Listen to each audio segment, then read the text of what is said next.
Então a ideia é falar um pouco sobre o que é Design Thinking, as etapas, práticas e tal, para que acaba se utilizando essa disciplina, vamos chamar assim. Então, o Design Thinking ele pode ser utilizado para ajudar equipes a fazer processos de imersão para descobrir coisas. Então, a gente pega um aspecto, um tema para trabalhar, por exemplo, e tenta descobrir mais sobre aquele problema. Exemplo, eu fiz uma pesquisa de satisfação com o cliente, eu recebi um monte de respostas, eu quero entender mais como é que meus clientes funcionam. Então, eu posso daqui a pouco estar utilizando essas técnicas aqui para avançar nisso, para descobrir mais informações sobre esse meu tema de trabalho e ver como que eu consigo evoluir isso para frente, que outras coisas eu posso fazer e por aí vai. Então, definir um próximo experimento, definir próximas tarefas a partir disso. O principal é ajudar que essas equipes descubram coisas e venham para a realidade, né? Entendam a realidade e ao mesmo tempo também é uma questão de fugir do óbvio. Ah, não, mas isso é óbvio que é assim. Não, isso é assim. A gente vai atrás da informação para poder descobrir se realmente ela é aquilo ali ou não. Então, por trás disso pode ter várias coisas, desenvolver cultura de aprendizado, cultura de melhoria contínua, empatia, cocriação, a experimentação. A cocriação vai ligar diretamente à questão de colaboração, eu poder me envolver com outros times, outras equipes e poder criar um conhecimento a partir desse envolvimento, né? O Design Thinking, esse cara aqui, o Rolf Fast, da Universidade de Stanford, ele fala que é uma forma de ação criativa. Ele acaba sendo um processo para a gente poder trazer a criatividade. Na verdade, a criatividade nada mais é do que a soma das nossas vivências, quando a gente consegue unir elas e ver que, opa, isso aqui pode gerar algo, né? Então, a tua criatividade é diretamente ligada à quantidade de informação que tu lê, consome, ouve e começa a ver por aí, tá? As origens do Design Thinking vêm da engenharia de 73, por exemplo, mas vinha lá como um termo de Visual Thinking, que a gente hoje tem como disciplina e tal de trabalho, de poder mostrar as coisas de uma forma mais visual e poder demonstrar isso. Então, as origens vêm a partir dessa história e foi adaptada por um cara chamado David Kelley, que tem uma empresa chamada IDEO, para administração e, na verdade, para qualquer coisa. Então, a gente consegue usar esses princípios e consegue praticar. A IDEO é uma das empresas referência nesse processo de design e utiliza o Design Thinking nesse processo de descoberta, quando ela consegue trabalhar colocando o usuário no centro do problema, né? Então, o desenho das coisas sempre olhando o usuário como sendo a base da informação e a partir dali eu começo a construir esse conhecimento e entender essas histórias. O Design Thinking ele pode ser utilizado num processo de workshops. Esses workshops eu posso ter tempos fixos, uma hora e meia, trabalhar em cima dos temas, definir recursos, sessões de trabalho. E essas sessões eu sempre acabo terminando elas com uma revisão, uma retrospectiva, para ver que aprendizado que eu tive, definir uma próxima e tudo mais. Para quem já conhece o assunto de métodos ágeis, vai começar a entender vários links aqui. É um processo de facilitação de grupo, então ele acaba bebendo muitas vezes da mesma fonte, né, de organizações para esse tipo de trabalho, né? Mas eu tenho uma restrição de tempo, eu estabeleço o tema que vai ser trabalhado, eu vou definir como é que as equipes funcionam, eu vou definir recursos, eu vou definir como é que vai ser a regra das sessões de trabalho e por aí vai, né? Então pode ser sessões de meia hora como sessões de uma hora e meia, 2 dias, assim vai. O Design Thinking ele tem uma estrutura bem clássica de funcionar, aonde eu começo num processo de geração de empatia. Empatia pode ser eu me colocar no lugar da outra pessoa, empatia pode ser eu ir um pouco além disso e tentar me colocar no lugar da necessidade que a outra pessoa está tendo, quando ela vai se comunicar, quando ela vai agir, como é que ela faz as coisas acontecerem. Então, um cliente que está irritado contigo, ele está necessariamente irritado contigo. Tem alguma necessidade do lado dele que não está sendo satisfeita e por isso a forma dele expressar aquilo ali foi através de uma irritação ou de um e-mail, às vezes mal educado, mas se eu conseguir abstrair dessas coisas e tentar entender com esse cara qual é a necessidade que ele está tendo, provavelmente eu vou chegar nesse processo de ter a empatia e daqui a pouco, baseado nessa necessidade que ele tem, eu posso derivar dali um problema. Qual é o problema que está sendo trazido por esse cara? E a partir disso eu tenho a chance de ser muito mais assertivo na comunicação que eu tenho com esse cliente. A partir dessa definição desse problema, eu posso explorar a capacidade que a equipe que está trabalhando junta tem de poder enxergar formas de resolver esse problema. Mas eu sempre trabalho baseado no problema. A partir do problema é que vem as soluções. Eu não venho com uma ideia e tento descobrir um problema para aplicar ela. É o contrário. Então eu defino o problema é esse, e a definição do problema não deixa de ser uma hipótese, porque tu entende que aquele é o problema, mas ele pode não ser. Mas naquele momento a gente acredita que aquilo ali é o problema que está sendo identificado. Então vamos trabalhar em cima disso. Então, gero lá um monte de ideias, uma forma de trabalhar, tem várias técnicas para criar essas ideias. A partir dessas ideias eu prototipo, eu testo se aquilo ali pode ser funcionamento. Então as ações que eu faço para tentar resolver aquela situação. E a partir desse protótipo eu testo para ver se aquilo ali fez sentido. Se fez sentido, se funcionou, né, eu vou colocar isso daí em produção. Então a gente começa a ter um processo de funcionar de forma iterativa e tentando sempre envolver essas pessoas que fazem parte do nosso, que fazem parte desse cenário, desse problema que a gente trouxe, né? Então, se eu defini um problema, se eu busquei empatia, quem é o meu usuário, quem é o meu cliente nessa história? Ele está sendo, de algum modo, ele vai ser acessado durante esse meu processo aqui para eu poder validar se aquilo que eu fiz está fazendo sentido para ele ou não. Então ele acaba sendo um processo iterativo, interativo, inclusivo e abrangente, né? Então no conceito do iterativo é que ele tem ciclos de funcionamento, a cada semana eu faço uma nova rodada, vejo como é que eu estou, depois avanço. Ele é interativo porque ele estabelece a questão de comunicação, ele é inclusivo porque ele traz as diversas capacidades que um time tem para unir essas capacidades e daí conseguir gerar as melhores ideias, e ele é abrangente porque ele tenta justamente aquela história do fugir do óbvio, eu tento explorar, eu não digo não para as ideias que vão aparecer, depois eu vou funilar e vou escolher qual que é a melhor para ser testada nesse contexto aqui, né? Esse trabalho de problematização e tentar prototipar, ele acaba tendo uma ligação muito direta com ser inovador. Ah, temos que ter soluções inovadoras e tal, mas a inovação, na verdade, ela é uma união de várias coisas. Então, a maioria das coisas que a gente faz, a gente já fez ou já viu alguém fazer, ou está fazendo baseado do jeito que alguém fez, um pouquinho diferente. Ah, isso é ser inovador? Em parte sim.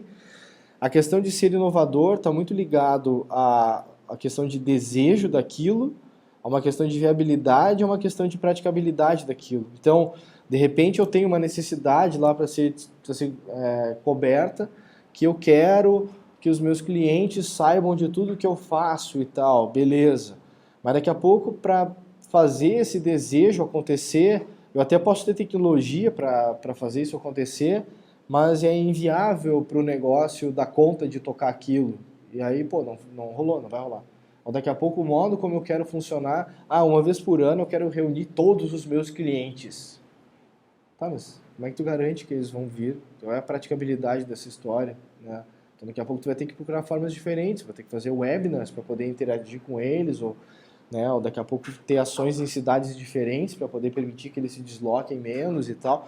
Tem N coisas de modo como, de repente, eu quero inovar na comunicação com meus clientes, que tu vai ter que levar em conta para determinar se aquilo ali é ou não uma questão de inovação. Uma outra questão na questão de inovação é a gente falar sobre os tipos de inovação. Então tem lá a inovação disruptiva, a inovação incremental.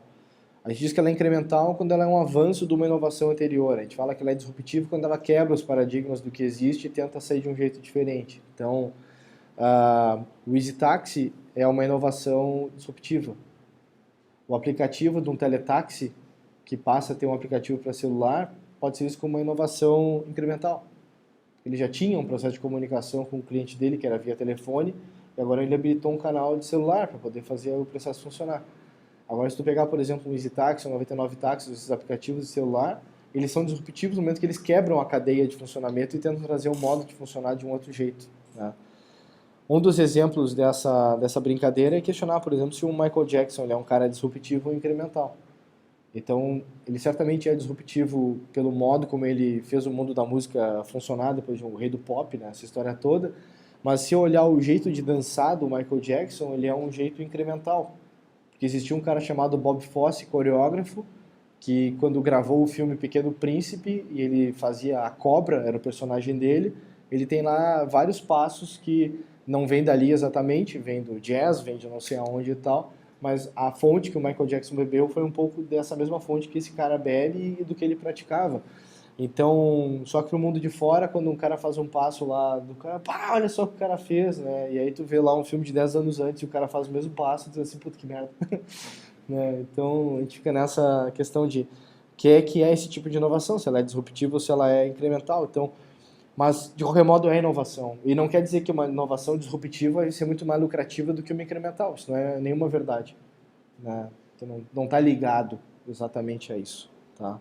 Talvez uma inovação disruptiva não seja entendida pelo público e ela não dá dinheiro nenhum, porque ela surgiu muito cedo, surgiu muito antes da real necessidade dela e aí a coisa não flui, sabe? Então, coisas assim. Né? Tem um videozinho do amigo aqui e tal, que ele a gente consegue vivenciar um pouco isso, né? Então, o filmezinho lá do Pequeno Príncipe, a nossa amiguinha cobra lá, o Bob Fosse, que é o, né? Então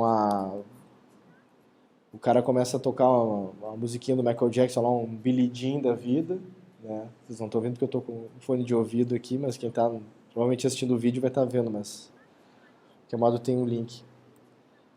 Mas ele começa daqui a pouco a fazer umas paradinhas, o modo dele se vestir, o chapeuzinho, a meia meio que aparecendo embaixo, o calcanhar ali e tal. Então quando a gente começa a botar o troço em perspectiva, a gente começa a ver que o cara ele tem um estilo de funcionar que a coisa vai rolando. Então o estilo de funcionar deles são parecidos. Tá, mas e aí? Um invalida o outro? Não. Então é justamente a gente conseguir imaginar esse tipo de coisa, né? Eu vou deixar o link depois lá, vocês dão uma olhada. Mas o lance, como é que isso nasce? Como é que eu viro um cara criativo, um cara inovador? É muito a questão de como é que as ideias vão chegando, como é que eu chego numa ideia. Então, eu tenho uma informação, a caneta escreve. Eu tenho uma informação que eu posso usar uma caneta especial para escrever num quadro branco, para escrever no vidro ou coisa parecida, né? Mas eu posso ter um insight. Então, daqui a pouco, a mesma caneta que eu escrevo no quadro branco, se eu escrever num vidro, isso funciona. Então, eu não preciso necessariamente comprar um quadro branco para minha empresa, eu posso comprar um vidro. Opa, legal, eu tive uma ideia. Mas esse processo de construção da coisa, ela vem baseado nas informações, porque alguém um dia para ti, de repente, falou que fez um esquema na janela. Se tu assistiu o filme do Facebook, lá o cara desenhava nos vidros da janela. Daqui a pouco alguém viu aquilo ali, aí olhou para a parede e viu, putz, se eu botar um vidro na parede, eu posso fazer isso aí de quadro branco, eu não preciso comprar um quadro branco que estraga toda vez que eu fico passando álcool e tal. Pô, legal, tive uma ideia, tive um insight, tive uma ideia. Então, o processo, muitas vezes, de evolução da coisa vem dessa captura de informação. Então, por isso, tu quer escrever bem, tu tem que ler, né? Tu quer ter boas ideias, cara, tu tem que consumir informação, tu tem que ver coisas, não pode ver só coisas do teu mundo, tu tem que começar a enxergar coisas de outros lugares, para começar a trazer aqueles insights ali, né, e fazer a coisa realmente construir. Eu brinco com a história do Song Door, que é a minha história lá de fazer as playlists para focar e tudo mais, que é baseado no Pomodoro, baseado nos Power Songs lá do Nike Plus, é baseado no processo de motivação, etc. É a junção, entendeu? Eu não teria criado esse cara se eu estivesse só estudando Pomodoro Technique. Eu comecei a estudar, eu descobri esse cara porque quando eu juntei uma ideia de um lado, ideia do outro, falei, puta, daqui tem um negócio legal aqui que eu posso usar e faz sentido para mim. Né? Então a brincadeira vem muito nesse tipo de processo. Né? E tudo isso está ligado a ser inovador, a querer conhecer mais do teu cliente, a querer entender mais de um problema, é nessa busca por aprendizado. O que a gente faz quando busca aprendizado? Eu quero ser aprendiz, eu me coloco numa situação de aprendiz, eu me coloco numa situação de permitir desaprender aquilo que eu já sei ou aquilo que eu acredito para poder descobrir novas informações e a partir daí construir novos conceitos, ganhar novas capacidades. Eu quero buscar mais autonomia, eu quero poder desenvolver uma cultura da empresa, eu quero ter a melhoria contínua da empresa.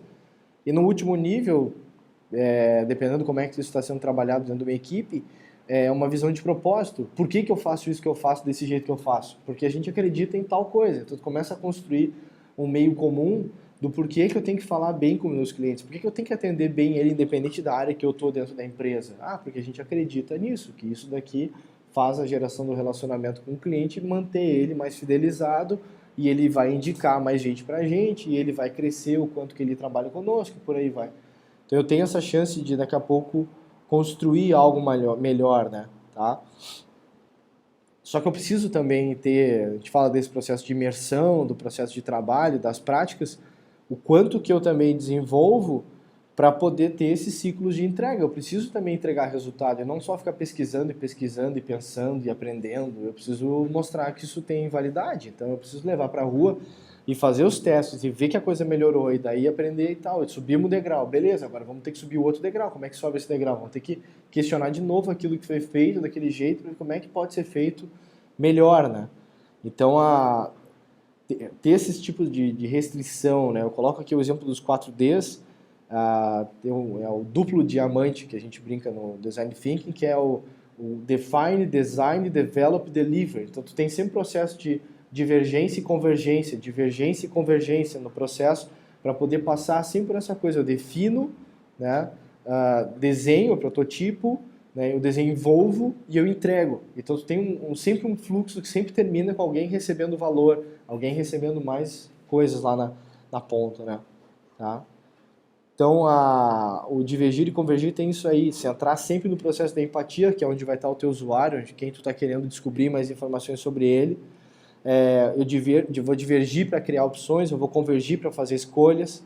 Então, vai sempre sendo nesse processo, mas saber que eu estou naquele momento de divergir e saber que eu estou no momento de convergir. Então, cara, agora para de discutir e vamos tentar entrar em consenso. Agora para de entrar em consenso, vamos tentar descobrir coisas novas. Então, eu vou olhando para isso, né? Então, essa história que eu comentei com vocês do duplo diamante, né? Entrando no site da IDEO, tem vários exemplos lá de informação, desde o modo como eles reinventaram a bicicleta, quando eles reinventaram a escova infantil, de fazer o esqueminha de agarrar, por exemplo. Foi um processo, eles tiveram que ver uma criança escovando os dentes para identificar que, cara, uma criança não consegue pegar a base da escova de dente como um adulto pega, porque o adulto pega de um outro jeito, ele tem a motricidade mais fina, a criança não tem. Então vamos fazer tipo um guidão de bicicleta que o cara vai conseguir segurar a escova e vai conseguir escovar os dentes, a criança. Então, beleza, dali nasce a escova infantil do jeito que a gente conhece hoje, né? Quando vai comprar numa farmácia, no supermercado, enfim, né? O carrinho de compras, se vocês forem, sei lá, supermercado nacional, por exemplo, tem os carrinhos vermelhos lá que eles têm, que é meio parecido com o carrinho de compras idealizado pela IDEO como sendo o super carrinho de compra do futuro.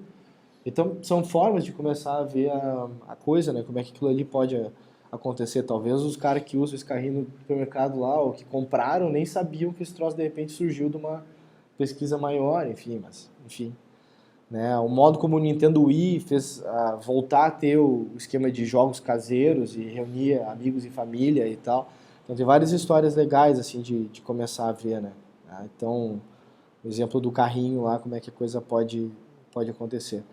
E aí eu queria só entrar num primeiro passo aqui de trabalhar isso com vocês na questão de gerar empatia, para a gente ter ideia do que tipo de coisa que tem na hora que a gente começa a ir atrás da informação, né?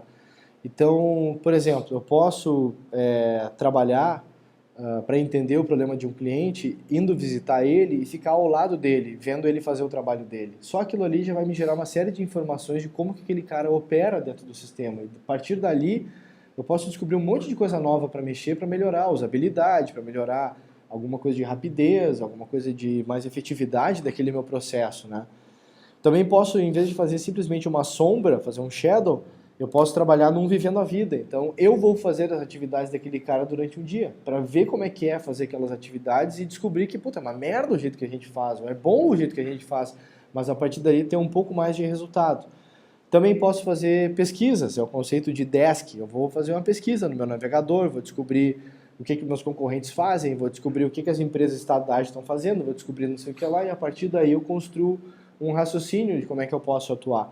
Posso fazer entrevistas, fazer uma pesquisa de satisfação é uma entrevista, tu está começando a gerar um processo ali de descobrir o teu cliente. A partir dessa pesquisa de satisfação, fazer uma conversa com esse cliente, realmente daí fazendo uma entrevista ou uma escuta do que esse cara está trabalhando, é uma outra chance que eu tenho. E todas essas essas brincadeiras aqui de falar, de ouvir, etc., e eu tenho a chance de começar a sacar como que aquele cliente ali ele opera. Daí eu tenho esse conceito aqui do mapa da empatia, que é, por exemplo, eu começar a perceber quais são os diferentes percepções que eu tenho daquilo que eu coleto do meu usuário. Eu começo a ver o que ele pensa, o que ele vê, o que ele fala, o que ele sente, o que ele ouve, né? Depois eu posso ir para um nível um pouco mais abrangente, tentar meio que definir uma persona da vida, o que esse cara faz, o que dói para ele, o que ele ganha, o que ele está perdendo, o que eu consigo perceber dessas histórias.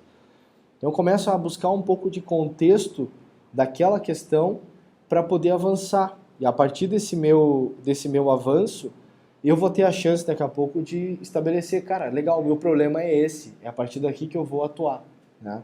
Então quando a gente começa nesse processo de gerar empatia, o que a gente quer?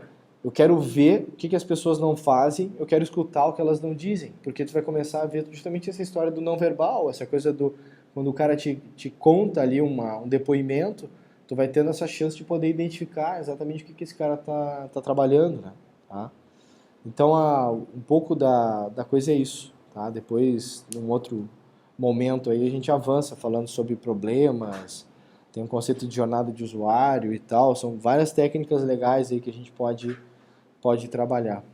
Beleza? Eu vou deixar por aqui e é isso. Valeu!